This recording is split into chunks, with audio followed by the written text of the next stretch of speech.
Americans in combat defending this country, circulated unverified anti-Muslim videos produced by far-right fascist extremists in Great Britain, and asked us to remember the quote, very fine people, unquote, among the racists and white nationalists at Charlottesville. According to reports, he has even resurrected the question of President Obama's birthplace, a pernicious racist lie from the start.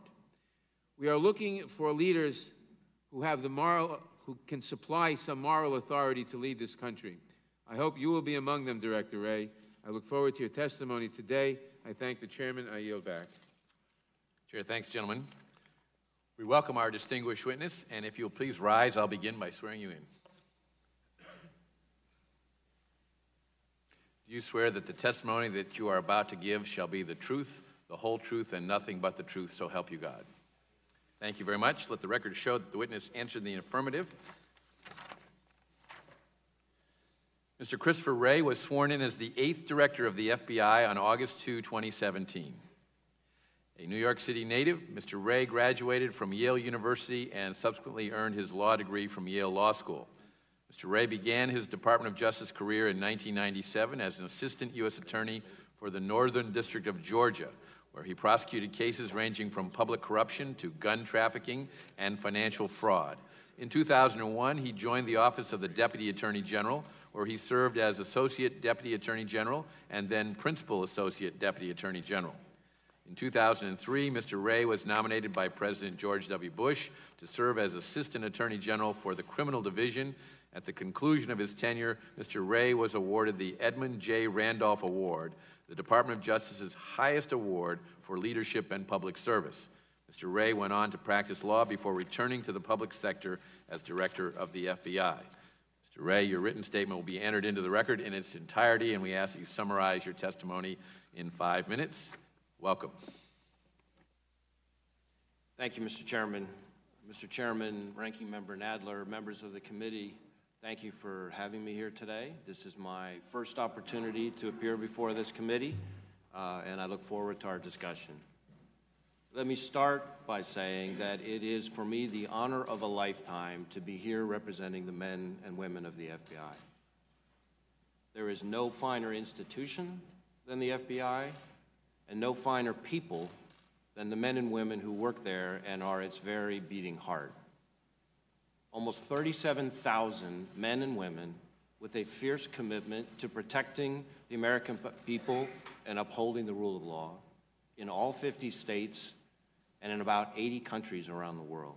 Men and women who face the darkest that life has to offer with unyielding integrity and honesty and dedication. And I am both humbled and inspired to be back in public service working alongside them. I'd like to take a step back to consider the serious challenges that we're facing and to remember the millions of people that we're protecting.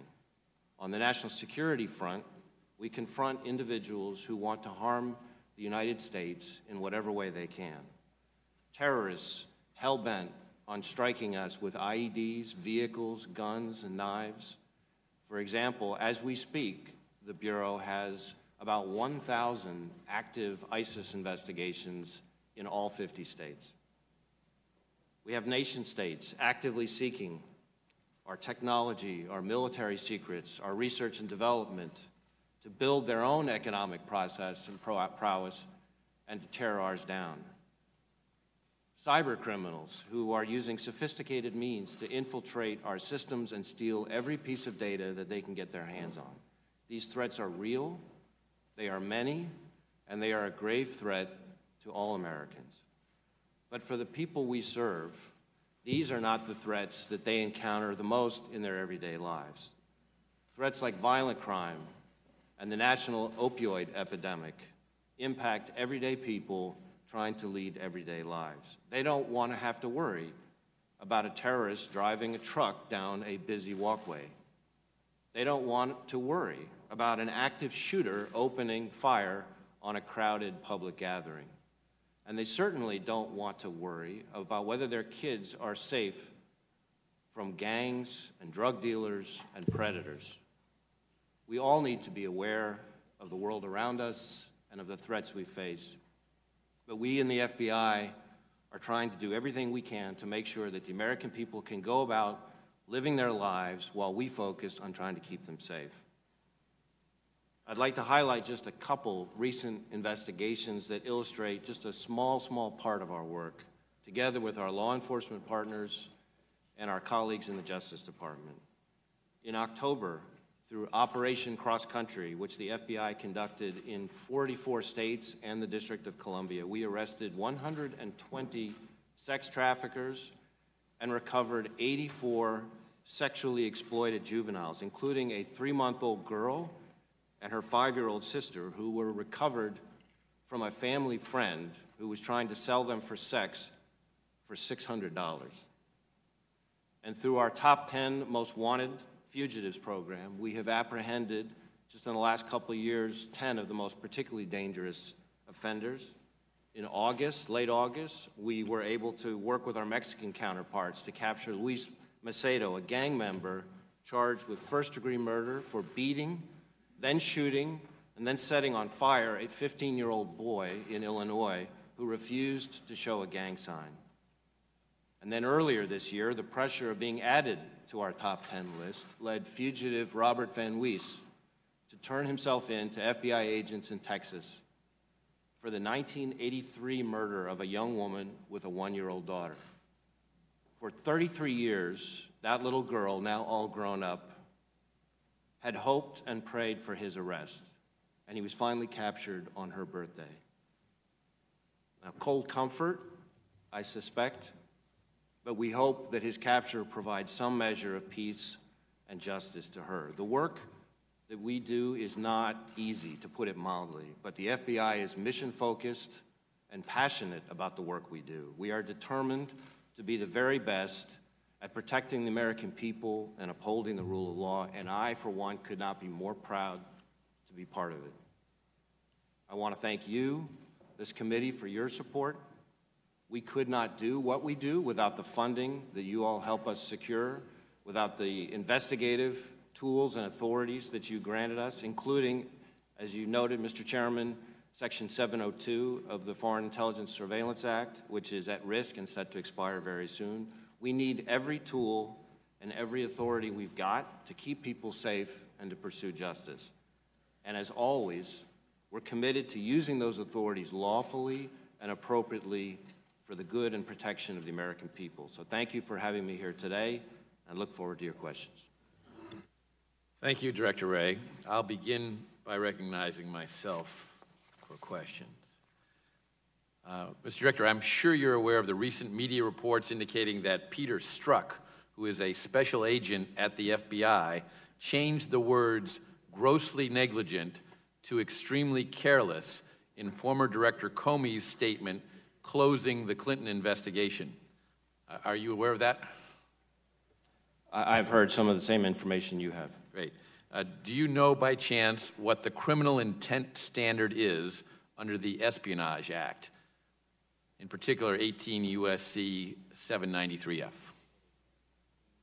I haven't studied the statute recently, but I believe it's gross negligence. That's right. It is gross negligence. So would it be accurate to say that a senior FBI official changed the wording of the director's statement to ensure that Secretary Clinton was not liable under the Espionage Act? Well, Mr. Chairman, as you may know, the handling of the investigation into Secretary Clinton is currently the subject of an outside independent investigation by the Inspector General, and I think it would not be appropriate for me to speculate about what the Inspector General will or will not find. That is probably appropriate, but it's still not at all inappropriate to ask you to draw a legal conclusion about a standard in the law that was changed in a statement that your predecessor put out as a justification for closing the investigation of the former Secretary of State. Well, as I said, Mr. Chairman, I believe the standard is gross negligence. I leave it to others to conclude whether extremely careless and gross negligence are the same thing. But I will say that the particulars of the investigation and the decisions that were made and whether or not it was handled appropriately is, as I think it should be, the subject of an outside independent investigation by the Inspector General, and I look forward to his findings, as I'm sure the committee does as well. In July of 2016, the State Department revealed that former Secretary of State Hillary Clinton exchanged on her unsecured private server nearly 24 top-secret emails with 3 State Department officials. The classification top secret means, in part, the unauthorized disclosure of which reasonably could be expected to cause exceptionally grave damage to national security.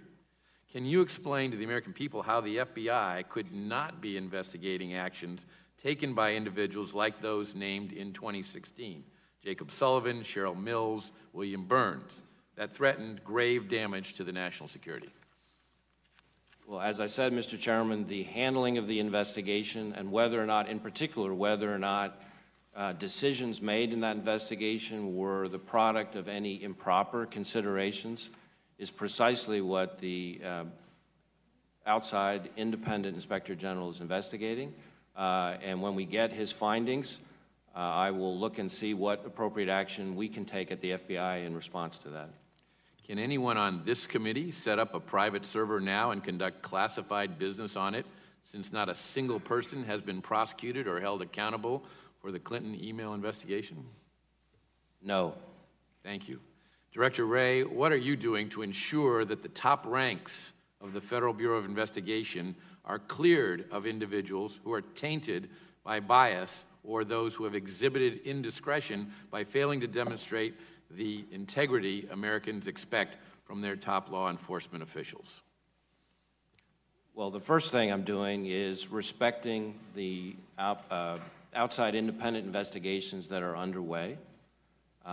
My preference is to be one of these people who is not a act first and ask questions later kind of guy, but an ask questions first and then act kind of guy. And so I think these matters are being looked at, as they should be, by somebody outside the FBI. And when those findings come to me, I will take appropriate action if necessary. In the meantime, I am emphasizing in every audience I can inside the Bureau that our decisions need to be made based on nothing other than the facts and the law and our rules and our processes and our core values, and not based on any political considerations by any side of the aisle. Thank you. Does the FBI obtain a warrant before accessing and reading Americans' email? It depends on the situation, but yes. So can you explain why you obtain a criminal search warrant before reading an email of someone under investigation for a crime? I'm sorry, can you repeat the question? Can you explain why you obtain a criminal search warrant before reading an email of someone under investigation for a crime? Well, in the situations where a search warrant is required, and of course under the Fourth Amendment, there are plenty of situations where a search warrant is not required. There are all sorts of aspects to the Fourth Amendment. But in those situations where we seek a warrant, it's because the Fourth Amendment requires it. Section 702, as you and I both noted, is up for renewal within a few weeks. It is a critical national security tool that must be reauthorized. You and I agree on that as well. But it is just that, a national security tool, not a criminal tool. Is it reasonable when accessing content that shows evidence of a routine crime and is located in the FBI 702 database that agents should obtain some process as is required in criminal cases? Mr. Chairman, I've appreciated our discussions on Section 702. My own view is that Section 702, as currently drafted, which is the view shared by the courts that have looked at the question, is fully constitutional and lawful. And I would say to you that our handling of querying of the information in the 702 database is querying of information that is already lawfully and constitutionally in the FBI's possession and is most useful at the earliest stages when information is coming in fragments and the Bureau is trying to make assessments of what do we have, is this a real threat, where is this going? And I would implore the committee and the Congress not to begin rebuilding the wall that existed before 9/11. Well, thank you. My time's expired, but I will add that we share that concern as well, and that's why we have drawn a clear distinction between national security and solving domestic crimes. And when it comes to the query, we allow that to move forward. But when you then find that there's something related to the investigation of a domestic crime, then you should go ahead and get a search warrant. And we've protected the FBI's ability to access that database for the purpose of a query. But then if you're going to take it further and actually read the contents of the emails, if they're national security, go right ahead, because you may be stopping a terrorist attack. But if you're solving a domestic crime, whatever it might be, then I think you need to respect the civil liberties of American citizens and get a warrant. I now recognize the gentleman from New York, Mr. Nadler, for his questions. Thank you. Let me say prior to my statement that I totally agree with the chairman in his observations on 702 and on the distinctions we made in our bill between national security and counterintelligence operations on the one hand and investigations of domestic crimes on the other, where you should get a warrant, where you'd normally need a warrant. Director Wray, I'd like to ask you for your help putting the events of the last few days into context. To set the stage, over the summer, in an interview with the New York Times, President Trump stated, quote, "When Nixon came along, out of courtesy, the FBI started reporting to the Department of Justice. But the FBI person really reports directly to the President of the United States," close quote. Director Wray, you have one direct report to the executive branch. To whom do you directly report? I directly report to the Deputy Attorney General, who then reports to the Attorney General. Thank you. Has President Trump ever asked you to sidestep the chain of command and report directly to him? No. Also, over the summer, former Director Comey testified that during a private dinner, President Trump told him, quote, "I need loyalty. I expect loyalty." Has President Trump ever asked you for loyalty? I have never been asked by the President to take any kind of loyalty oath. My loyalty is to the Constitution, to the laws of this country, and to the good men and people of America. Thank you. Last week, former National Security Advisor Michael Flynn pleaded guilty to one felony count of lying to the FBI about conversations he had with the Russian ambassador. I would like to put President Trump's initial Twitter reaction up on the screen. I won't read it, but I will simply say he claims here to have known that General Flynn committed a crime at the time General Flynn was fired. There's some controversy as to whether the President actually wrote this tweet. The White House later claimed that it came from the President's private attorney. But I'm not sure that it matters who wrote it, given the Department of Justice's litigating position that these tweets are, quote, "official statements of the President of the United States," close quote. A few clarifying questions, Mr. Director. In your experience at the Department of Justice, have you ever prosecuted a case involving a charge of obstruction of justice? Yes. And sections 1503, 1505, and 1512 of Title 18 make it a crime if someone corruptly, quote, "obstructs, influences, or impedes any official proceeding," close quote. What does it mean to corruptly obstruct, influence, or impede an official proceeding? Congressman, that would require me to get into kind of a legal discussion. It's been a while since I've looked at the case law on the subject. I do have somebody who's been both a line prosecutor and a senior Justice Department official and a defense attorney, that sometimes the language of that statute can be trickier than folks at first appreciate. Fair enough. And I'm glad you're respecting the fact that I only have 5 minutes. Does obstruction of justice require specific intent? In other words, does a prosecutor have to establish that the defendant had knowledge of the official proceeding and intended to obstruct it? Sitting here right now, Congressman, I don't remember the specifics of exactly what the intent requirement is. Okay, so you can't say if it matters that a suspect, well, does it matter that a suspect has knowledge of a crime when he attempts to wave off criminal investigators? In other words, if a suspect has knowledge of a crime and he attempts to wave off criminal investigators, does that constitute obstruction of justice? Well, certainly the defendant's knowledge and state of mind and intent is a critical element of the offense. Okay. Later that day, the President tweeted this claim that we'll put up there. And in effect, he accuses former Director Comey of giving false testimony.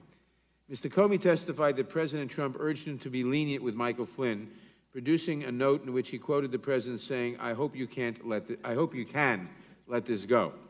In multiple appearances before Congress, Attorney General Sessions appears to have corroborated both the fact of the meeting and the gist of the conversation between the President and Director Comey. Director Wray, do you have any reason to doubt the testimony of Director Comey or Attorney General Sessions on this point? Congressman, the questions you're asking go directly to what Special Counsel Mueller is investigating. I don't think it would be appropriate for me to be weighing in on that in this setting. You don't think you can say whether you have reason to doubt the veracity of a statement because that might be under investigation? Congressman, the question you're asking me, and I appreciate the reasons for the question, but the questions you're asking me would be asking me to weigh in on witnesses in the course of an investigation that's ongoing, and I don't think that's appropriate for me to do. Fair enough. At your confirmation hearing, you testified that you would, quote, consider any effort to tamper with Director Mueller's investigation unacceptable and inappropriate. That any such effort would need to be dealt with very sternly and appropriately indeed. Since your confirmation, has the President ever contacted you about the Special Counsel's investigation? Has the Attorney General or anybody else at the White House? No. Okay, my final question is, the President's tirade ended with one final tweet where he says your reputation is in tatters. After years of, well, Director Wray, and it's up there. We have heard other veterans of the FBI and the Department of Justice push back against this attack on the reputation of the FBI. With the time I have, but we haven't heard from you. With the time I have left, will you respond to this tweet by the President? Is the FBI's reputation in tatters? Mr. Chairman, may I have time to answer this question because it's something that matters to me a great deal. Yes, go ahead, please. Congressman, there is no shortage of opinions out there. What I can tell you is that the FBI that I see is tens of thousands of agents and analysts and staff working their tails off to keep Americans safe from the next terrorist attack, gang violence, child predators, spies from Russia, China, North Korea, and Iran.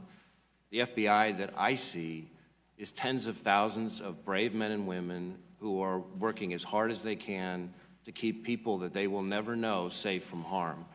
And the FBI that I see is reflected in folks like the new class of agents that I swore in at Quantico 2 days ago, hard-charging, high-integrity people, people like the hostage rescue team and SWAT teams that we send out into all sorts of danger with almost no notice. The FBI that I see is people, decent people, committed to the highest principles of integrity and professionalism and respect. The FBI that I see is respected and appreciated by our partners in federal, state, and local law enforcement, in the intelligence community, by our foreign counterparts, both law enforcement and national security in something like 200 countries around the globe. That's the FBI that I see. Now, do we make mistakes? You bet we make mistakes, just like everybody who's human makes mistakes. And when we make mistakes, there are independent processes like that of the outside independent Inspector General that will drive and dive deep into the facts surrounding those mistakes. And when that independent fact-finding is complete, we will hold our folks accountable if that's appropriate. It's very fine. Thank you very much. I yield back. The chair recognizes the gentleman from Ohio, Mr. Shabbat, for 5 minutes. Thank you, Mr. Chairman. Director Wray, you've mentioned that the IG, the Inspector General, is investigating matters related, for example, to the Clinton email server scandal, et cetera. But isn't it a fact that the IG does not have prosecutorial powers? Well, under certain circumstances, the Inspector General works with prosecutors to bring criminal cases. What about in this case? Well, this is a matter that's under review at the moment, looking into the facts surrounding all those decisions. So the bottom line is the IG is looking into the matter, investigating it, but has no prosecutorial powers per se at this time. The Inspector General does not himself have prosecutorial power, yes. Thank you. The President of the United States, as the chairman mentioned, recently expressed the opinion that the FBI's reputation was, quote, in tatters, unquote. Now, as someone who sat on this committee, the Judiciary Committee, that has oversight of the Justice Department and the FBI for over 20 years now, such a statement is, at least at first, shocking. But when you look at a few facts, it's understandable why the president might make such a statement. A former head of the FBI, Robert Mueller, is put in charge of an important investigation. And who does he pick to be on his team? Well, you'd want people who are experienced and smart and, most importantly, unbiased. Because whatever you do, the result is going to be second-guessed. One side or the other is going to be dissatisfied, critical. So above all things, they've got to at least appear to be fair and unbiased. So who does Mueller pick? He picked 16 attorneys. 9 of the 16, more than half, have given money to the Obama campaign or the Clinton campaign or both. And nobody has given a cent to Donald Trump or his campaign. Does that show a lack of bias? Does that show fairness? I think the American people can decide that for themselves. And perhaps even more shocking, we recently learned that one of those supposedly unbiased investigators on the Mueller team was a guy named Peter Strzok. Turns out Strzok was sending out anti-Trump, pro-Clinton messages, so he ultimately got canned from the investigation. The question is, how did this guy get on Mueller's supposedly unbiased team in the first place, when you consider that this is the same guy that had a key position investigating the Hillary Clinton email server scandal and apparently had a hand in altering the FBI's conclusion that Clinton was grossly negligent down to extremely careless so she could escape prosecution and thus stay in the race against Donald Trump. And now we learn that the number 2 guy on Mueller's team, Andrew Weissman, is just as biased as Strzok. He made an anti-Trump communication to the since-fired Sally Yates, and the depths of this anti-Trump bias on the Mueller team, it just goes on and on. It's absolutely shocking. Director Wray, I know all this took place before you took the helm at the FBI, but none other than the President of the United States has said that an organization that most Americans, including myself, hold in the highest esteem, the FBI, is in tatters. What can you do, what will you do to restore confidence in the premier law enforcement agency in the world? I appreciate the question and the reason for the question. It goes to the heart of whether or not the Bureau is following its processes and the rules and the guidelines and adhering to the integrity and professionalism that we all come to expect and respect from the FBI. And I think the best way that I can validate the trust of the American people in the FBI is to ensure that we bring that same level of professionalism and integrity and objectivity and adherence to process in everything we do.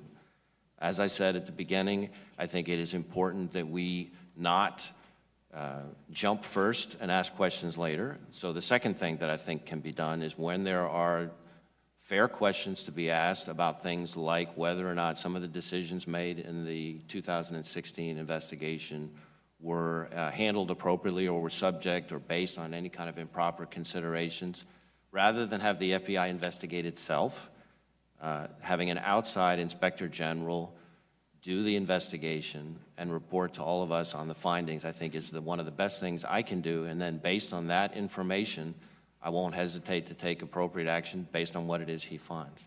Thank you, and I'm almost out of time, but let me ask you, would you as FBI director, for example, ever permit associates of someone under investigation who themselves could also be under investigation to sit in an interview with the accused? Well, I will say this. Having been, as I said to Congressman Nadler, both a line prosecutor and a Justice Department official, but then also a defense attorney, that's not my experience as the normal practice. I'm also, however, reluctant to ever answer questions, as you can appreciate, with a hypothetical about whether I would ever do something, because every investigation is subject to its own unique circumstances. I certainly understand it, because that's exactly what happened in the so-called investigation of Hillary Clinton, and I yield back my time. The chair recognizes the gentlewoman from California, Ms. Lofgren, for 5 minutes. Well, thank you, Mr. Chairman, and thank you, Mr. Director, for being here today, and thanks to you for your leadership of this agency and to the men and women who work so hard to protect our country and to serve the United States. We all appreciate it, even though we might have a few questions. My first question, has to do with cybersecurity. You know, there's a rapidly growing threat of cyber attacks at all levels, federal, state, and local, business, personal level. And I was really concerned to learn in November of a report highlighting the FBI's failure to notify multiple government officials that they were the target of a Russian hacking campaign. Now, at least according to this report, 500 people were targeted in the past year, including officials as high profile as the former head of the Defense Intelligence Agency, the former head of the Air Force Intelligence. Many of these people still had security clearances or worked for the government. So I'd like to know, the FBI was, as I understand it, correct me if I'm wrong, of these efforts for at least a year, but I am advised and informed only 2 of the targets. Can you explain why these individuals had to learn from the Associated Press that they were targets of an aggressive Russian hacking effort? And do we know if any classified information was stolen? Were any members of Congress or congressional staff a target? And what mechanisms or additional resources need to be put in place so that targeted officials know they're at risk when there's a foreign operation such as this? Well, Congresswoman, I think I'm not comfortable trying to discuss this specific victim engagements in a particular investigation, at least in this setting. But I think what I can tell you, which might be helpful in response, is that we have very well-established criteria and policies and procedures for questions of victim notification in cyber matters. And the questions, and I probably can't repeat them to you verbatim, but I can give you the gist of them. The questions go to things like, number 1, can we identify the victim, which in a lot of cases is harder than you might think. Number 2, is the information that we have at that point in the investigation actionable for the victim? Is there something they can do with it? You know, could sharing the information actually protect somebody, prevent a loss, et cetera? We also look at whether or not sharing the information at the time that we in question would potentially compromise or jeopardize an existing investigation or reveal sources and methods, which is often the case in these kinds of investigations. And the last point I guess I would make is that when you have a large number of people, it's much easier for us to provide victim notification when we have official or government or corporate accounts where we can contact the Chief Information Security Officer and then they can communicate to all the people who are on that server. When you talk about Gmail accounts and things like that, it gets a lot harder because a lot of people's Gmail addresses don't have, Ray, C-W-R-A-Y, or, Right, but Lofgren, or, for example, and I assume if what you're describing is the current practice, when the Democratic National Committee was hacked by the Russians, the FBI contacted an intern. They never contacted the chairman of the DNC. She found out, months later. So hopefully those types of procedures have been revised. Do you know that? I think the procedures themselves remain the same, and the procedures themselves, I think, are pretty sound. The question of, but if you think about what they are questions that the investigators have to ask in each victim notification context. Let me go, when we had the Attorney General here recently, we asked, there's an ongoing effort to hack into the election system. We know that from various reports. And the Attorney General said really nothing was going on, that he hadn't been able to pay. I'm paraphrasing. He would say, it's really important, we haven't spent enough time on it. I'm getting the sense that that's true across the government. In fact, we've got systems that were hacked within a half an hour at DEFCON by state voting systems. What is the FBI doing relative to preserving the integrity of the voting structure itself for the next election? Mr. Chairman, I see my time. May I answer that one? Yes, answer the thank question. you. Well, I think the FBI is actually very focused on this subject. It's one of the things that I've tried to insist on upon arriving. We have a foreign influence task force that we stood up that brings together both our counterintelligence division, our cyber division, and our criminal division, as well as some other parts of the Bureau. We are in coordination through that task force with DHS, which of course has responsibility for a lot of the election infrastructure, along with states. We are in contact with our foreign partners because, as you know, efforts to interfere with elections are occurring in other countries as well. And so that by doing that with our close relationships with our foreign counterparts, we learn more about tradecraft methods and things like that. So we're acutely focused on looking out for signs of interference in the 2018 or 2020 election cycle. If I may, Mr. Chair, I know my time is up, but I hope that there is an effort by the Bureau to communicate with state election officers who oftentimes have been kept in the dark, and I yield back. The chair recognizes the gentleman from California, Mr. Issa, for 5 minutes. Thank you, Mr. Chairman. Director Wray, a couple of questions. One is one that I'm sure you're aware of, and I'm just going to ask it as a do you agree, and it's not hypothetical, but it's non-specific. Do you agree that persons should not have their assets forfeited without due process and a provable link to criminal activity? Well, Congressman, it's been a while since I looked at the law on asset forfeiture, so I want to be careful not to... This is a constitutional, not a statutory Well, I question. believe that in the context of asset forfeiture, we should respect the Constitution. Okay, so it's fair to say that if somebody has $10,000 in their van, they have it taken from them, and they have to sue to get it back even though they're never charged with a crime, that would be wrong under due process in the Constitution. Well, again, I'm not trying to make this difficult, but to me, asset forfeiture questions raise all kinds of complicated case law questions about due process, et cetera. But I do believe due process and adherence to the Constitution are incredibly important in the asset forfeiture context as in elsewhere. Thank you, Director.